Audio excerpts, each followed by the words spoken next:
무슨 스타일 이렇게 해가지고 물건을 파는 거는 부정경쟁 방지법에 위반될 여지가 아주 높아요.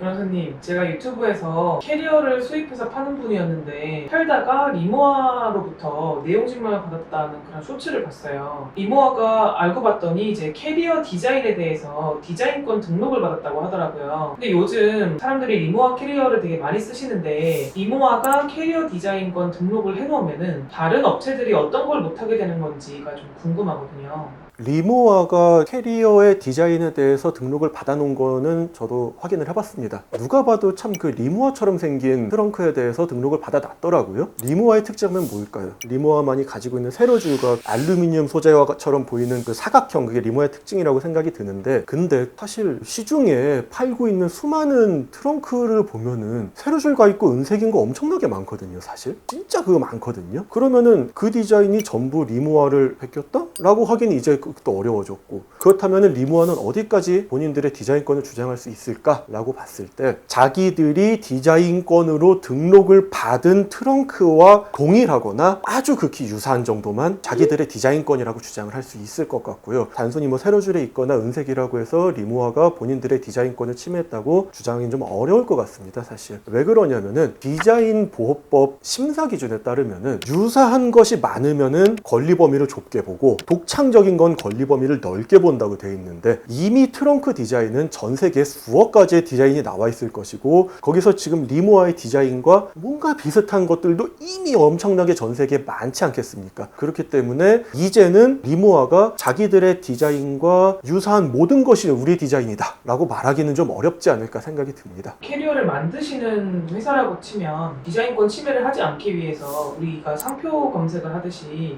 그 등록된 디자인권을 조회할 수 있는 곳이 있나요? 예, 있죠. 일단 기본적으로 제일 많이 이용하시는 곳이 키프리스, 특허청에서 운영하는 키프리스에서 특허 상표뿐만이 아니라 디자인권도 출원 중인 권리와 등록받은 권리, 이미 소멸한 권리 전부 다 확인이 가능하고요. 내가 등록받고 싶은 제품이 방금 얘기한 리모아의 트렁크 같은 것이다. 그렇다면은 여행용 가방 아니면 여행용 트렁크, 이런 식으로 키프리스에서 검색을 하면 이 명칭으로 등록을 받은 수많은 트렁크의 디자인들을 확인하실 수 있습니다. 네이버에 리모아를 검색을 하면 실제 리모아 캐리어도 상품으로 나오긴 하는데 리모아가 아닌 제품들도 같이 뜨더라고요. 이렇게 리모아가 아닌데 검색에만 걸리려고 리모아 이름을 쓰는 건 혹시 문제가 없을까요? 그 부분이 많은 분들이 좀 오해를 하시기도 하고, 그냥 남들 다 하니까 나도 그렇게 해야지라고 생각하시는 분들이 많은 분야인데요. 뭐냐면 바로 스타일입니다. 그 스타일이 뭐가 문제냐면은, 엄밀히 말하면은 무슨 스타일 이렇게 해가지고 물건을 파는 거는 부정경쟁 방지법에 위반될 여지가 아주 높아요. 실제 2016년에 법원은 리모아하고 굉장히 유사하게 생긴 트렁크를 중국에서 수입을 해가지고 한국에서 네이버나 기타 포털 사이트에다가 무슨 리모아 스타일이라고 이름을 붙여가지고 검색이 되게 한 다음에 판 사람들에 대해서 부정경쟁 행위에 해당한다고 인정을 한 사례가 실제로 있습니다. 근데 그 판결문을 보시면은 무슨 스타일이라고 쓴 것들, 이런 것들에 대해서 타인의 명성을 이용해가지고 본인이 부당한 경제적 이익을 취득했다는 말이 분명히 판결문에 명시가 되어 있습니다. 그렇기 때문에 방금 말씀하신 것처럼 무슨 스타일? 이렇게 하는 거는 검색어에 걸리기 위해서 그렇게 많이 하는 것 같은데, 그 사람들이 소송을 제기를 안 하고 있다 뿐이지 부정경쟁 방지법이나 경우에 따라서는 만약에 상표까지 도용을 했다 그러면 상표법 위반에도 걸릴 여지가 있는 행위들입니다. 디자인권 등록 여부랑 상관없이 어떤 특정 브랜드가 널리 알려진 회사라면 무슨 스타일을 쓰는 것 자체가 부정경쟁 방지법상 문제가 될 수 있다.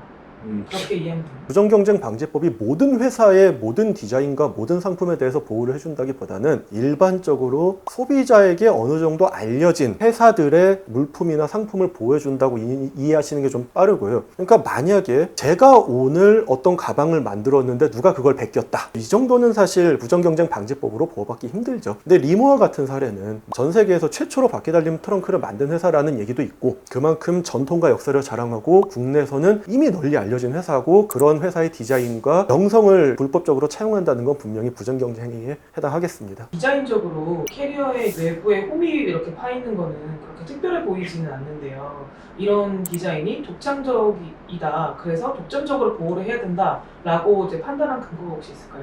리모아의 트렁크에 세로줄이 있다는 것이 어떻게 보면 리모아만의 특징일 수도 있는데, 이런 리모아의 트렁크가 디자인권으로 보호를 받는다는 건 조금 다른 얘기인 것 같습니다. 왜냐하면은 디자인권이라는 거는 결국에는 이 디자인 전체로서 하나의 물품, 예를 들어서 제 눈앞에 있는 노트북 이 전체로서 하나로 디자인의 가치를 인정받는 것이지, 일부 조금 요것만 나눠가지고 인정받지는 않거든요. 그렇기 때문에 리모아가 지금 디자인권으로 등록받은 트렁크의 디자인은 홈이 파여진 세로줄 이런 것도 있겠지만, 손잡이의 모양이라든지 모퉁이의 모양이라든지 바퀴의 모양, 기타 여러 가지 디자인의 구성 요소들을 하나로 봐가지고 전체적으로 신미감이 인정된다고 판단을 하기 때문에 디자인 보호법상 디자인권으로 보호를 받는 것이라고 보시면 되고요. 반드시 이 세로줄만 가지고 어떤 독창적인 게 인정된다고 보기는 솔직히 어려울 것 같습니다. 그리고 실제로도 어떤 트렁크 매장을 가서 구경을 하셔도 세로줄이 있는 트렁크는 이제는 아주 쉽게 발견할 수 있지 않겠습니까? 그렇기 때문에 세로줄이 리모아만의 독창적인 보호를 받는 디자인이라고 보는 것은 조금 어려울 것 같습니다. 네, 변호사님 쉽게 설명해 주셔서 감사합니다. 감사합니다.